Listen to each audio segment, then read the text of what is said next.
തേങ്ങ പടക്കടു കൺമണി.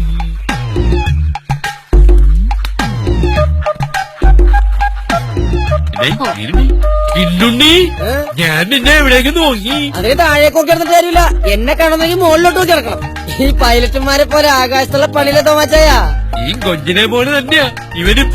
പിടി കൊടുക്കൂല. ഇന്ന വലിയ മാള.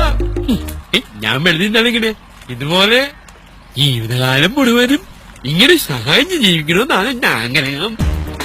തേങ്ങ മാത്രല്ല, കുഞ്ഞിന് വേണ്ടി ഈ തെങ്ങ് വരെ ഞാൻ മാറ്റി വെക്കും. അത് ശരി, എന്നെ കാണാനെന്നും പറഞ്ഞു വന്നത് പഞ്ചാരടിക്കാനായിരുന്നല്ലേ?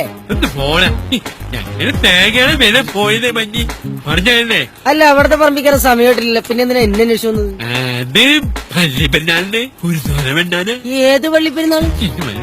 അതെ, ഞാൻ ഈ കുഞ്ഞിനെ കാണാൻ തന്നെ വന്നു. ഈ വെറുതെ എന്റെ മണ്ണരിക്ക് കയറാതെ തെങ്ങിന്റെ മണ്ണരിക്ക് കയറിയാ മതി.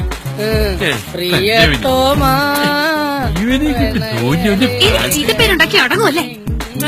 അങ്ങനെ ഒരു ചീത്തപ്പേര് വന്നാ ഞാൻ കുഞ്ഞിനെ കൈവിടില്ല. ഇത് വാക്കാ. അതേ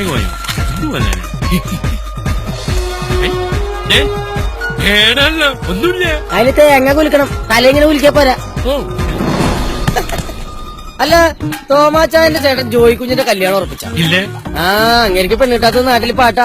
നാട്ടുകാരെ പറയണതേ പലിശ കൊടുത്ത് മുടിഞ്ഞ കുടുംബങ്ങളുടെ ശാപം കൊണ്ട് ഇങ്ങനെയൊക്കെ സംഭവിക്കണെന്നാ.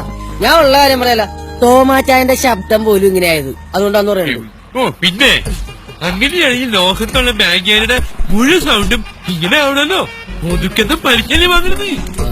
അല്ല, 2-3 കൊല്ലായാലും നിന്റെ കല്യാണം കഴിഞ്ഞിട്ട് നിനക്കെന്താ പിള്ളേരില്ലാത്ത? കൊല വെട്ടുന്നതിന്റെ ശാപം കൊണ്ടാ? അത് ശാപം കൊണ്ടൊന്നുമല്ല. ഞാനൊന്ന് ഭൂമിയിൽ നിന്നല്ല എനിക്ക് പിള്ളേരുണ്ടാവുള്ളൂ. ഇത് രാത്രി പെട്രോൾ വാക്സ് വെച്ച് വരെ തെങ്ങേറിക്കൊണ്ടിരിക്കല്ലേ.